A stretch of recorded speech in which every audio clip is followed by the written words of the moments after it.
The ice creaked beneath my feet as I walked through the silent corridors of the hospital in Tromsø. The cold Norwegian air constantly reminded me of that fateful night, as if the very climate conspired to keep my memories vivid and painful. The hospital's stark white, sterile walls contrasted sharply with the chaos I had witnessed weeks before. As an oceanographer, Dr. Marcus Reinhardt, I had dedicated my life to unraveling the mysteries of the deep sea. But nothing in my years of study could have prepared me for what we found. It all began like so many other significant discoveries in the history of science. Our team from the Polar Institute was conducting routine research in the Arctic region when we stumbled upon something extraordinary. A perfectly preserved Viking ship encased in ice. The ancient vessel had been remarkably well preserved, protected for centuries within the Arctic's frozen depths. The discovery was already remarkable on its own, but what we found inside would forever change our understanding of the marine world. Among the various artifacts recovered from the ship, one in particular caught our immediate attention. It was an extraordinarily well-preserved parchment, safeguarded inside a bronze case adorned with ancient runes. The material and design of the case suggested that its contents were of extreme importance to the Norse navigators of old. When we finally managed to open the container, handling it with the utmost care befitting a historical relic, we found something that at first seemed more suited to a book of legends than a historical record. The inscriptions on the parchment were meticulous and detailed, written with a precision that suggested something far more scientific than mere folklore. The Vikings described repeated encounters with a giant creature they called the Jörmungandr of the North. The name referenced the mythical serpent from Norse cosmology, but the accounts contained details far too specific to be mere fiction. Precise coordinates, behavioral patterns, and detailed anatomical descriptions. Our director, Dr. Lucy Chen, was the first to recognize the potential significance of this information. Lucy was well known in our field for her ability to connect seemingly disparate data and identify patterns where others saw only coincidences. She spent days poring over the parchment, correlating the ancient Viking descriptions with our modern oceanographic maps and records of marine activity in the region. Lucy's enthusiasm was contagious, even though we all initially maintained our scientific skepticism. In our early discussions, we proposed several rational explanations for the Viking accounts. Perhaps they were sightings of particularly large sperm whales, or possible encounters with giant squids at a time when such creatures were still unknown to science. We developed theories about how the isolation of long sea voyages, combined with the extreme conditions of the Arctic, could have led to exaggerated interpretations of natural phenomena. However, the more we studied the parchment, the harder it became to hold on to our initial skepticism. The Vikings had mapped, with surprising accuracy, the areas where the creature was supposedly sighted. These locations coincided with oceanographic anomalies that our own modern instruments had detected. Unexplained temperature variations, unusual underwater currents, and fish migration patterns that seemed to divert from certain areas for no apparent reason. Lucy was particularly intrigued by the consistency of the accounts over time.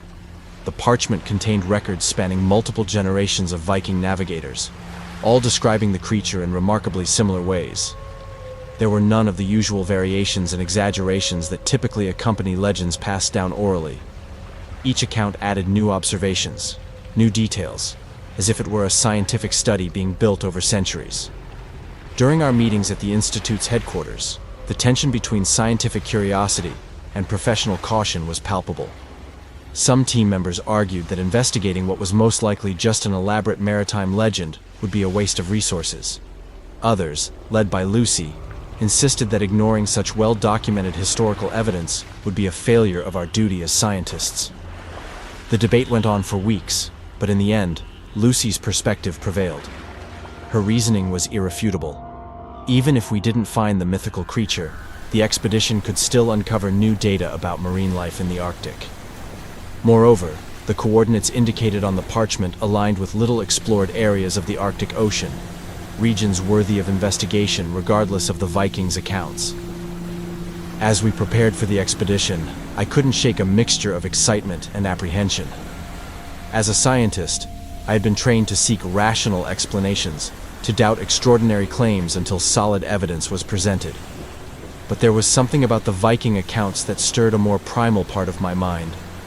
Something whispering that perhaps, just perhaps, our ancestors knew things that modern science had yet to rediscover. If only we had paid more attention to that lingering unease. If only we had taken more seriously the veiled warnings hidden between the lines of the parchment. The Vikings didn't just report encounters with the creature, they also warned of the dangers of disturbing it. But we, in our modern scientific arrogance, dismissed these warnings as mere superstitions of a less enlightened era. We couldn't have been more wrong. Our departure was scheduled for March, a time of year when the Arctic begins to show the first signs of transitioning into its brief spring.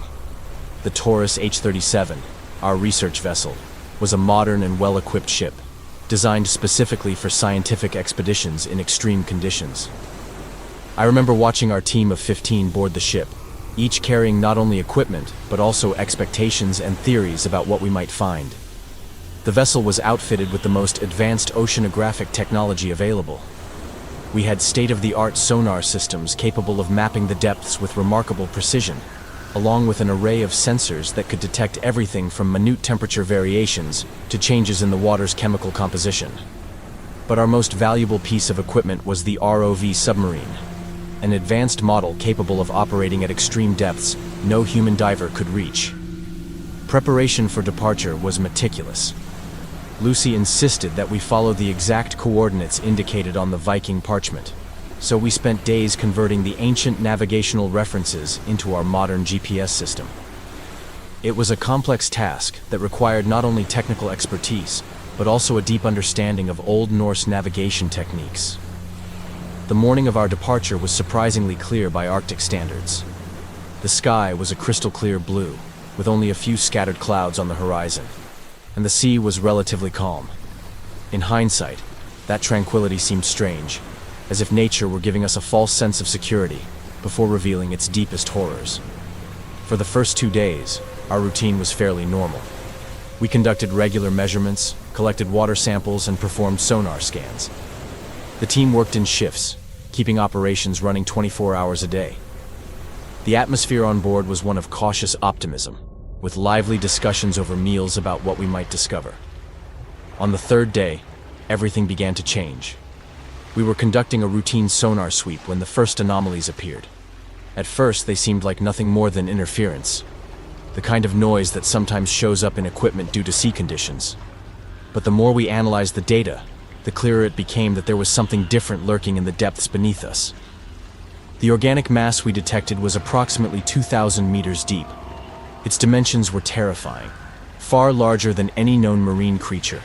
The movement patterns were also unique, unlike anything we had ever recorded in decades of oceanographic research. Eric, our ROV operator, was one of the best in his field. When we decided to send the robotic submarine for a closer look, he proceeded with a caution that, I now realize, was more than justified. The ROV's descent was slow and methodical, with Eric constantly adjusting the controls to compensate for ocean currents and keep the equipment stable. The first images we received were difficult to interpret. Through the ROV's cameras, we saw what appeared to be enormous scaled plates, but the scale was hard to determine without a point of reference. The surface we were observing seemed to stretch endlessly, as if we were staring at a living wall at the bottom of the ocean. Lucy was absolutely fascinated by the images. She theorized that we might be observing a new species of giant cephalopod, perhaps something related to the legendary giant squids. Other team members suggested it could be an unusual geological formation covered by some kind of colonial organism. At that moment, no one was prepared to accept what we were truly seeing. The tension on board was immense as we continued our investigation.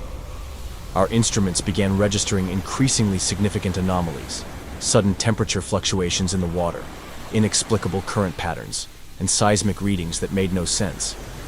It was as if the entire marine environment around us was responding to the presence of something massive, something ancient, something that was beginning to awaken. Looking back, I realized that all the signs were there. The fish had vanished from the area, something we had noticed but failed to give proper importance to. Our navigation instruments showed minor inconsistencies, which we attributed to normal interference. Even the weather, which had remained strangely stable since our arrival. The first real indication of the horror we were about to face came when the mass began to move. What initially seemed like just a small section of something larger turned out to be only the tip of the iceberg. The sonar data started showing impossible readings. The numbers indicated something over 100 meters long, a scale that defied everything we knew about marine life. I remember perfectly the moment when Eric, his hands trembling on the ROV controls, said that something was wrong. The sensor readings were becoming erratic, and the mass was moving toward us. The first impact caught everyone by surprise. It was as if an underwater train had slammed into the hull of the ship from below. The force was so intense that half of our team was thrown to the floor. Equipment crashed from tables, and the sound of shattering glass echoed through every compartment. The ship's lights flickered ominously, and alarms began blaring in a dreadful cacophony. Through the bridge windows, we witnessed something no modern human had ever seen. The water began to churn violently, as if boiling. Something immense was rising from the depths, and when it finally emerged, it froze the blood in our veins. The creature's head was larger than our entire ship. Its scales, sickly shades of gray, white, and blue-green, gleamed eerily under the glow of our floodlights. But it was its eyes that haunt me to this day. Massive, larger than cars, filled with an ancient, cruel intelligence that seemed to pierce into our very souls. Those were not the eyes of a mindless beast. There was something there, a consciousness, a calculated malice that regarded us as nothing more than prey. When its jaws opened, revealing endless rows of teeth the size of human beings, the full horror of our situation became undeniable. The roar that followed was something nightmarish, a sound that had no place in the modern world. It was so powerful that it made the surrounding ice sheets tremble. Lucy, always the leader, tried to keep calm and organize an orderly evacuation. Her trembling voice over the ship's comm system directed the crew toward the lifeboats, while Eric desperately maneuvered the vessel, trying to put distance between us and that thing. But it was like trying to outrun a moving mountain. The creature was too fast, too immense. The second attack was even more devastating than the first. I watched in horror as the enormous jaws closed around the bow of the Taurus H-37 Mo, as if our advanced research vessel were nothing more than a plastic toy. The metal twisted and shredded under the monstrous force of that bite. Water began flooding the forward compartments almost instantly.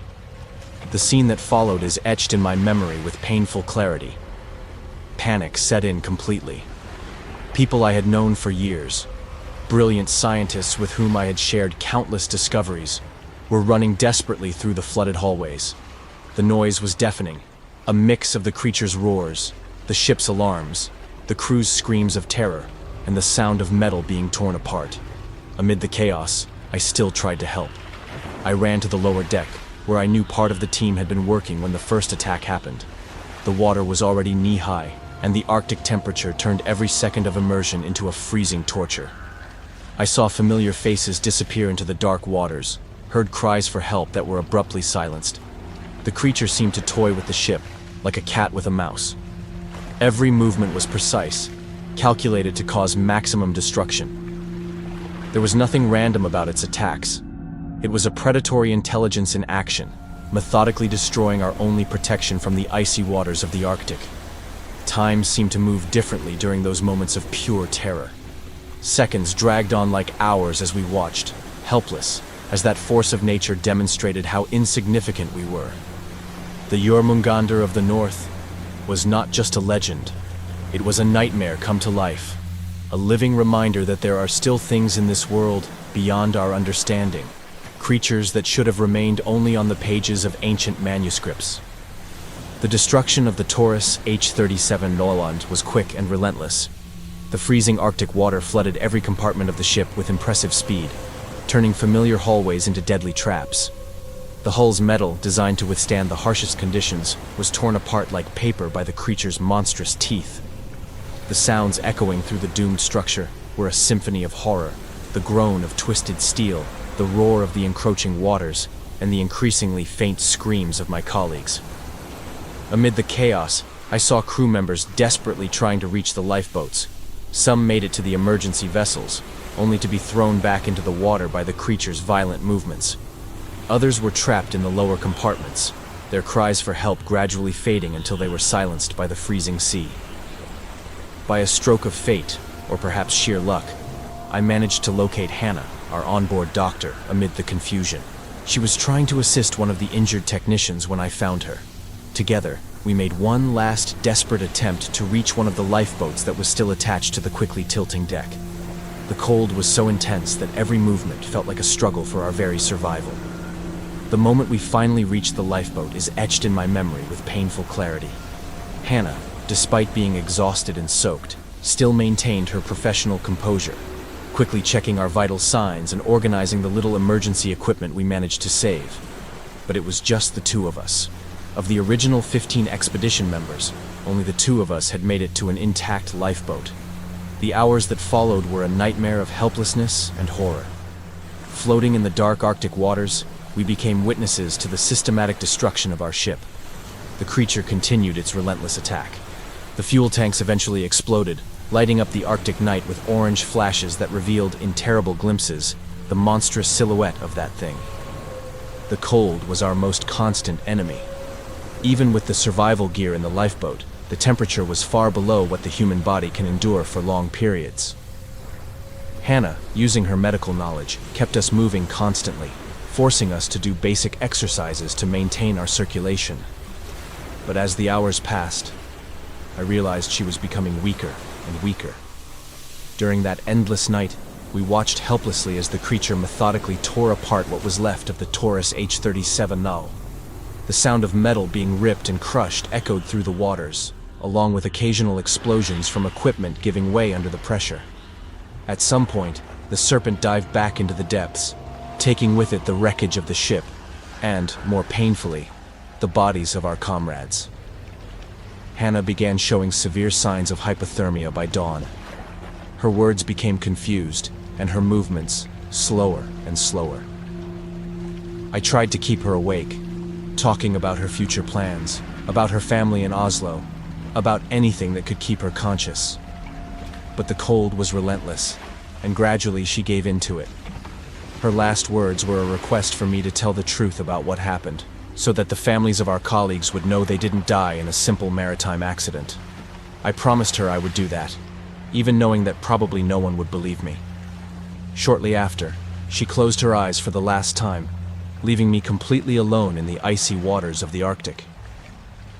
The Norwegian Coast Guard helicopter found us a few hours later. When the paramedics pulled me into the aircraft, I was already on the brink of consciousness. The last image I had of the lifeboat was with Hannah's lifeless, pale body still inside it, an image I will never be able to erase from my mind. I was the only survivor from a team of 15. 15 brilliant scientists, dedicated, passionate about their work, who set out in search of knowledge and found something humanity was not prepared to face. Their lives were taken not by a natural disaster or a technical failure, but by something our modern science refused to believe could exist. For weeks, I remained confined to the hospital in Tromsø, battling not only the physical aftermath of the trauma, but also the disbelief of the authorities and the scientific community.